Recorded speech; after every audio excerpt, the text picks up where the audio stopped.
No es un tema que pasa, es un tema que está en la palestra. Nosotros hemos estado tan pacientes desde el ataque sorpresa a Israel de parte del grupo terrorista Hamas y de la respuesta tremenda de parte de Israel, porque teníamos viajando al profesor Ledesma hasta que nos llegó y queremos, yo sé que a veces volver a la historia para entender el conflicto desespera, y ahora lo que queremos es el conteo, cuántos murieron, cuántos niños están desesperados, cómo tenemos a la franja sin agua, sin energía eléctrica, sin alimentos, pero tenemos que intentar acercarnos a lo que puede ser el camino para entender qué pasa entre Israel y este grupo palestino, porque queremos también usar el asunto de que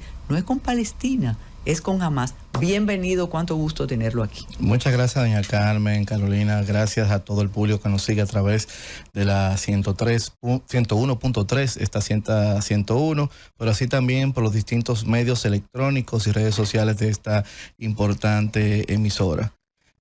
Antes que nada, es bueno destacar que rápidamente en el contexto histórico, independientemente de lo que vemos en la Biblia, de esta heredad de Ismael e Isaac, donde Isaac nace la promesa de Dios, y decimos el Dios del judío inicialmente, vemos el del otro lado, que es el mismo Dios judío, pero que le llaman Alá, del lado de Ismael, que es el hijo que tiene Abraham con la esclava Agar. Vemos que independientemente de todo esto, como nacen la heredad de estos dos hermanos que se pelean inicialmente lo que es la primogenitura, porque si bien es cierto, vemos que Jerusalén es un lugar importante dentro del mundo musulmán o islam, dentro del mundo del judaísmo, pero también el cristianismo, vemos que lo que es la mezquita Al-Aqsa, donde está el Domo de la Roca, donde se dice que Mahoma hizo el Isra, en lo que fue el ascenso. Ahí está también la famosa piedra donde supuestamente iba a ser sacrificado Isaac, que los devotos de Mahoma del Islam dicen que era realmente Ismael inicialmente que iba a ser. Porque hay un gran problema, un contexto de una geopolítica de la religión, inicialmente pudiéramos verlo ahí. Pero también vemos que está lo que es el último vestigio de lo que fue el templo de Salomón, lo que es el muro de las lamentaciones, un lugar bastante sagrado para lo que es el mundo del judaísmo. Ya trayéndolo un poquito más avanzado, una interrupción de esa que no nos perdonan cuando el asunto está. Es que yo creo que hay que comenzar por el asunto bíblico. Bien. Porque es que ahí es que viene la gran separación. Exactamente. Y atravesó los siglos de los siglos, pero es ahí que está el origen. Ya dando un salto a lo que sería la época contemporánea, vemos que a finales del siglo XIX, cuando observamos quienes habitaban realmente esta península, vemos a Palestina, pero no podemos dejar de lado que si bien es cierto que tras la formación de las 12 tribus de Israel, que éstas llegan a Egipto, duran un tiempo de esclavitud después de la muerte de José, salen de Egipto guiados por Moisés, por el desierto durante 40 años, llegan a una famosa tierra prometida que emanará miel, leche y demás. No menos cierto es que 576 o algo así antes de Cristo fueron desalojados de su tierra mediante una pelea con los babilónicos, pero posterior a ello vuelven a su tierra y en el 70 alrededor después de Cristo es realmente atacado este pueblo por los romanos.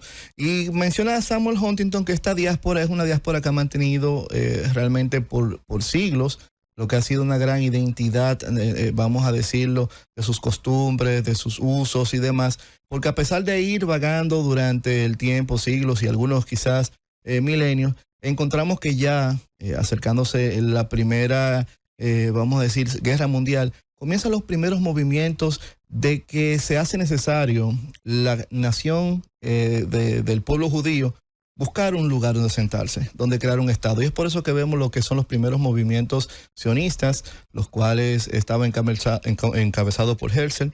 el cual este movimiento hay que verlo más como un movimiento político que como un movimiento religioso, que es lo que buscaba realmente el sionismo, y con gran apoyo de una plutocracia que está radicada en el Reino Unido, en Inglaterra, que son las familias Rothschild, que también son descendientes de judíos. Y cabe destacar que este núcleo, manejado mayormente dentro de lo que es la Europa central de la época, vamos a decir, de los nacionalismos radicales y demás, que se da junto coincidencialmente con lo que es la unificación del Imperio Alemán, cuando se unifica en 1870. Vemos que ya para 1878, finales del siglo XIX, comienzan estos movimientos y deciden buscar un lugar. Existía inclusive un lugar dentro de lo que es el territorio de aquel entonces, la Rusia imperial, pero con eventos históricos como sucede con el inicio de la Primera Guerra Mundial, que deja como resultado esta guerra lo que es el fin de 300 años de lo que fue el imperialismo de los zares de Rusia. Vemos también lo que es el final del Imperio Austrohúngaro, pero también vemos lo que es el final del antiguo enfermo y demás, que fue el Imperio Otomano, que desde 1453, cuando todos recordamos cuando Mehmed II bombardeó, es decir, a cañonazos limpios los muros de Constantinopla, logrando así tomar esta ciudad, convertirla en lo que sería el nuevo bastión del Imperio Otomano, pero que este mismo sería también a partir de aquí una de las causas y posibles consecuencias de lo que sería más adelante. Celebramos en el día de ayer, lo del 12 de octubre de 1492, que vemos el descubrimiento. ¿Se considera entonces un pueblo nómada? Inicialmente, ¿se puede considerar un pueblo nómada con tanta identidad como tienen? Inicialmente sí. Inclusive hay unas cuantas famosas tribus perdidas. Se establece, recuerde que eran 12 tribus, conforme a los 12 hijos de Jacob, que posteriormente se llama Israel. Pero algo bastante interesante es que independientemente vemos la creación de este estado a partir después, y voy un poquito acelerado por un asunto del tiempo, de la Segunda Guerra Mundial, encontramos que el mismo, tras las resoluciones de las Naciones Unidas, que vale la redundancia, faltaban 3 votos para poder lograr lo que era la creación del Estado de Israel, votando a favor, y hubo 2 votos decisivos muy importantes, que se convenció a Filipinas y a Haití para lograr realmente esos votos. Inclusive hubo un voto por parte del embajador ruso. ¿Cuándo la creación del Estado? Cuando la creación del Estado. 48. En el 48. Inclusive el voto del embajador ruso, que cabe destacar en este entonces, no fue más que un voto de que solidario ni emotivo, no, fue un voto político a favor de la creación del Estado, ya que con esto se buscaba sacar. Pero ellos lo perseguían, Rusia perseguía a los judíos. Sí, pero había una situación que con los acuerdos Sac y Picot, que se dieron en 1916, ya automáticamente salía de lo que era de esta zona de influencia importante para los intereses inclusive de lo que era la Unión Soviética y Stalin en ese momento.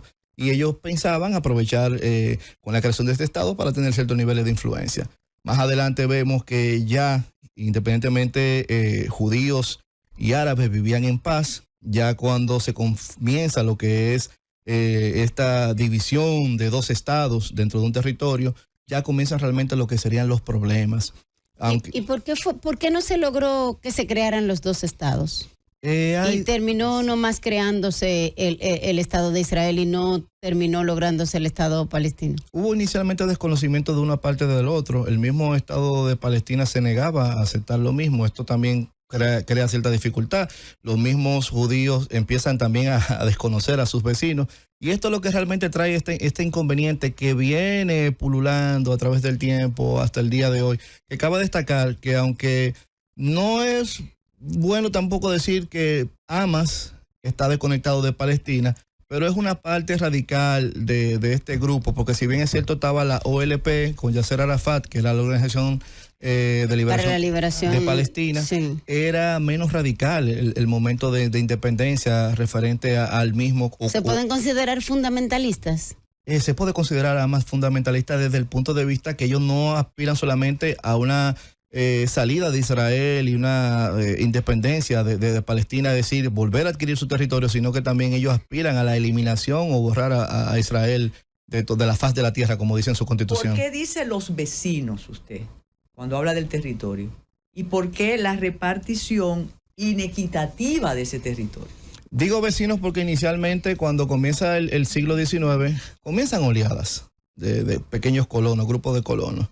Ya con los acuerdos Sykes-Picot, que esa zona era de una zona de influencia por parte del Reino Unido, no se le permitía el acceso. Inclusive, pasada la Segunda Guerra Mundial, había momentos que hasta se le deportaba nuevamente a los especies, porque si bien es cierto, estuvo Auschwitz como un lugar de asentamiento y un lugar, dígase, esa cárcel que ha sido de judíos, no menos cierto que esa cárcel continuó después de la Segunda Guerra Mundial, porque estaban los judíos sin lugares, sin espacio.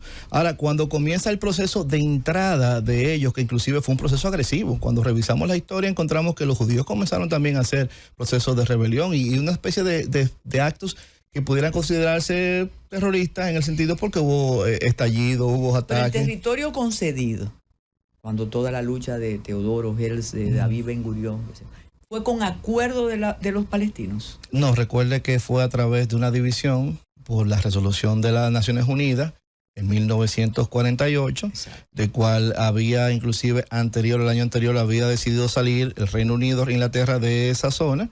Se reconoce la creación de 2 estados. Esto automáticamente trae problemas entre el mundo árabe y los judíos. Con una decisión de un organismo internacional. De un organismo internacional, pero en ese momento eran 2 estados. Entonces, ¿cuándo es que se da el quiebre y solamente queda un estado?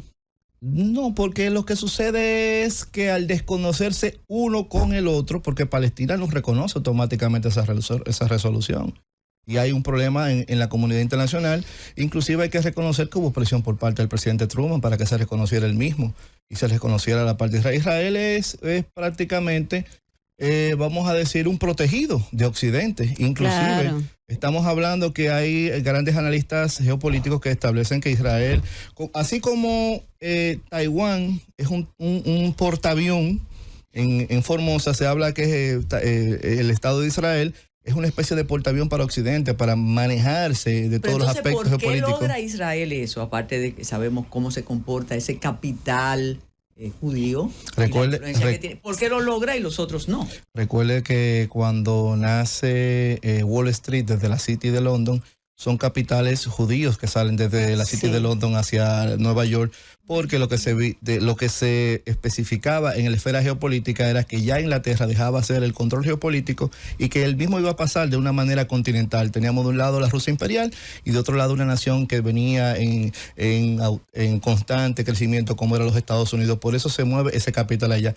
Ese mismo capital es controlado por parte de plutocracias del momento, como la familia Rothschild, que intervienen en muchas independencias del lado de acá, que en el fraccionamiento de lo que son las América Latina, e inclusive trabaja con capital dentro de lo que es la creación de ese mismo Estado de Israel, porque estamos hablando de un movimiento político que es el sionismo, más que un movimiento religioso, fue un movimiento político que buscaba que quería realmente colocar. Se pensó en África, se pensó en Europa Central, se pensó inclusive en parte del territorio ruso, pero por la importancia política e inclusive la importancia religiosa de Jerusalén, se determinó realmente que el pueblo judío estuviera, el Estado judío dentro de esa misma zona. Además de la importancia del capital, ¿podría ser también por el hecho de convertirse en una especie de Estado pivote, si se ve desde el punto de vista geopolítico?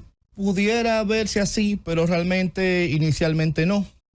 Aunque fuera haciendo el paralelismo con Taiwán. Exactamente, pero no, porque independientemente de todo, de la buena relación que hay con Occidente, hay que ver que también es una forma de fortalecer a un aliado tan importante como es el pueblo judío. Recuerde que también dentro de Estados Unidos las grandes capitales son judíos. Pero claro, aquí hay muchas preguntas, algunas hay que sopesarlas porque podría parecer cargadas de prejuicios. Dice, ¿por qué los judíos prosperaron y los otros no? Que si fue una época de oro, la época de Yasser Arafat. Y que Yasser Arafat, con todo y su pasado violento, pero él logró a través de la Organización de Liberación Palestina como mantener cierto equilibrio. ¿Qué nos dice al respecto? Independientemente, cuando vemos los inicios de Arafat, todos sabemos que fue un poquito violento, pero pudo hacer como una especie de transformación con el tiempo. Inclusive se volvió más diplomático y más político. E inclusive hay que recordar los acuerdos de Oslo que se firman con la administración del presidente Clinton y que posteriormente, para principios del siglo XXI, creo que si mal no recuerdo, 2005, el mismo Netanyahu es que realmente rompe con lo mismo y de manera sarcástica dice, bueno, independientemente rompamos con esto, vamos a contar como quiera con el apoyo de Estados Unidos, para como sabía que son como una especie de niña bonita Estados Unidos, porque hay que ver algo importante. Y no cuidan el lenguaje, no, lo que están diciendo cada uno es de espanto, parece como que no puede ser así. Y es bueno aclarar que uno no quiere hacer maniqueísmo, uno quiere acercarse a hacer un análisis lo más verídico posible y desde el punto de vista de lo que uno entiende. Esto no es realmente ni condenando a uno, ni beneficiando a otro, porque a veces se entienden, cuando uno a veces fija posiciones dentro de un análisis, entienden que uno pudiera estar un poquito prejuiciado.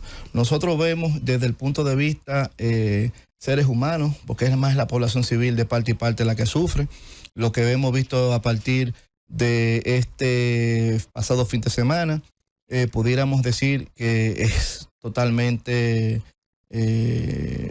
causa estupor. Independientemente si pudiéramos creer el asunto de la noticia de los niños decapitados, vamos a darle el derecho a la duda porque inclusive la Casa Blanca desmintió, retractó. Pero no menos cierto que hubo acciones de violencia a la población civil, no menos cierto que hubo asesinato a población civil. Lo peor, Pedro, sería que se sumaran los distintos estados y entonces estuviera como el eje, como la gran alianza, que se sumara este grupo con los palestinos y este grupo con los israelíes. Eso sería lo peor. Eso es lo que se está vislumbrando, porque si bien es cierto, hay que aclarar que a partir del año 2020, con el inicio de lo que fue la pandemia de COVID, fue un proceso de aceleración de muchos procesos geopolíticos que se venían dando. Lo de Ucrania y Rusia no ha sido algo fortuito. Ucrania es el teatro de operaciones de una lucha que se está librando de Occidente contra lo que es Rusia y China. Occidente encabezado por el liderazgo de Estados Unidos, quien realmente es quien tiene el liderazgo dentro de la Organización del Atlántico Norte. Vemos que estos conflictos que están activos, porque si bien es cierto, estamos viendo el caso de hoy de Israel-Palestina o Israel-Hamas, no menos cierto que hace una semana y pico estábamos hablando de Armenia y Azerbaiyán, que es un conflicto que viene dándose no del actual siglo, sino desde el siglo pasado. Desde cuando Stalin viene dando todos los procesos. Sospecho que esto es como una especie de introducción. Claro. Porque miro el reloj, pero dígame una cosa. ¿Cómo ha podido armarse Hamas para enfrentar a Israel, que cuenta con uno de los ejércitos más poderosos y más sofisticados? Y el organismo de inteligencia Mossad, referencia global. ¿Cómo lograron? Esa es la gran incógnita que existe desde el sábado. Porque cuando usted ve el Mossad, cuando usted ve el MI6, cuando usted ve la CIA, que le hayan pasado esa actividad por debajo de la mesa, que no se haya visto un movimiento de armas, de misiles, que hay varias teorías. Dice Marcelo Gullo, profesor de Ciencias Políticas argentino, que la esencia de las ciencias políticas, o la esencia de la política, mejor dicho, es la conspiración. Entonces, dentro de las teorías posibles conspirativas se están viendo varias vertientes. Una es una triangulación de posiblemente armamento de la cual se le ha facilitado a Ucrania y que Ucrania lo ha vendido en el mercado negro y que ha llegado a manos de Hamas. La otra es que tanto Rusia como China han fortalecido e Irán a este grupo para realmente crearle problemas a Estados Unidos de una manera de tener moneda de cambio para negociar lo que sería en la posible salida dentro de lo que sería el conflicto ucraniano. La otra teoría que se está teniendo, recuerde que el primer ministro Benjamin Netanyahu a principios del año 2020 tenía como unos problemas internos, claro. Inclusive tenía y serias acusaciones de posible acto de corrupción. Sí, tuvo protestas incluso. Exactamente, que la misma no pudo realmente terminar por el asunto del COVID, que después salió del poder y que regresa, que podemos ver que en los últimos 4 años ha habido problemas para elegir contundentemente un primer ministro dentro de Israel.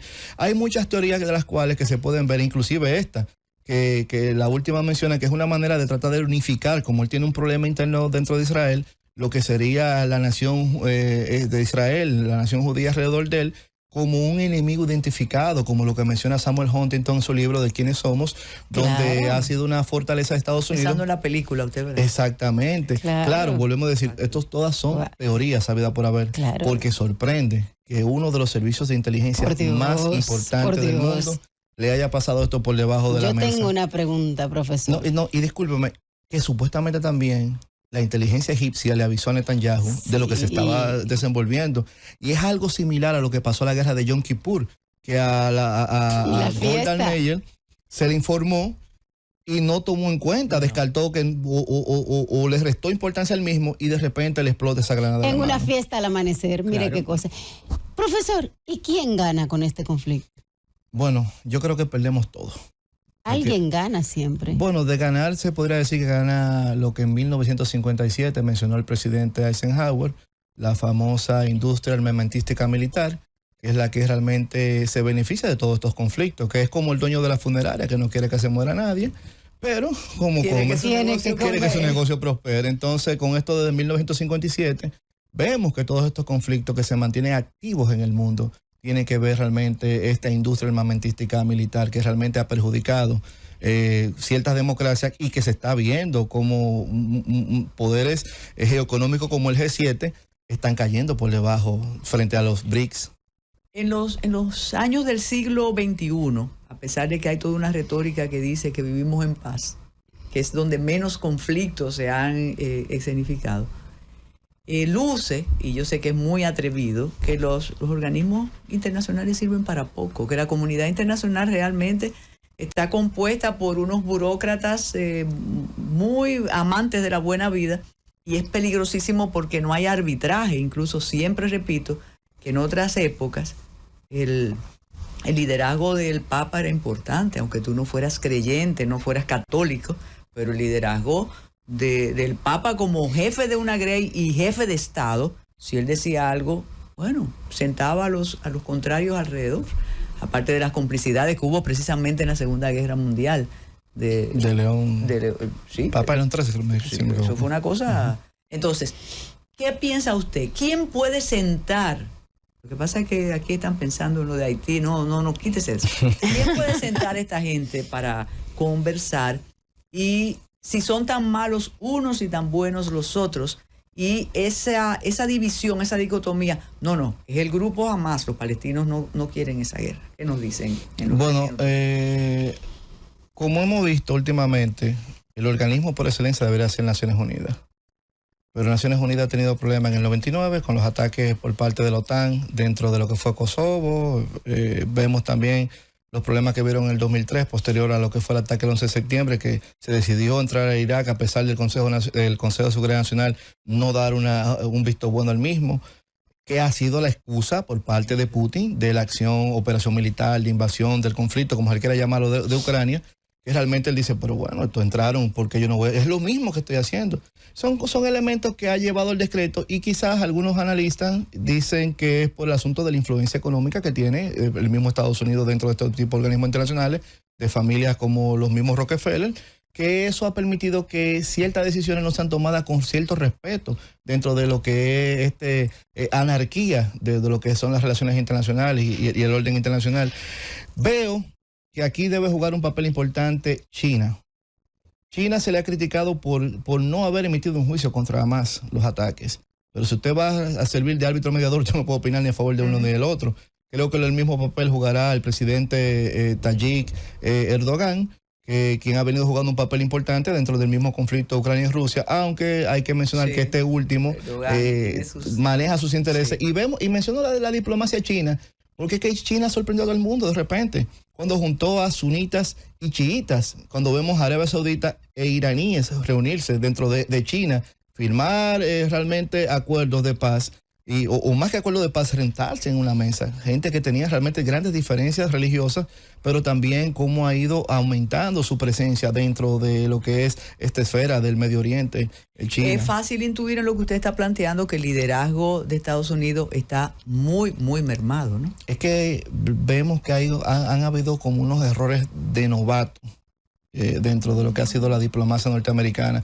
Hay que recordar que el presidente Biden fue el vicepresidente del presidente Obama en el año 2007, específicamente cuando se da el Euromaidán, cuando se da un sinnúmero de eventos que conllevan inclusive en ese mismo año 2007 a un Vladimir Putin que estaba loco por ser OTAN, que estaba loco por ser Unión Europea, que él había abierto parte de su terreno para que pasaran, para que entraran a Afganistán.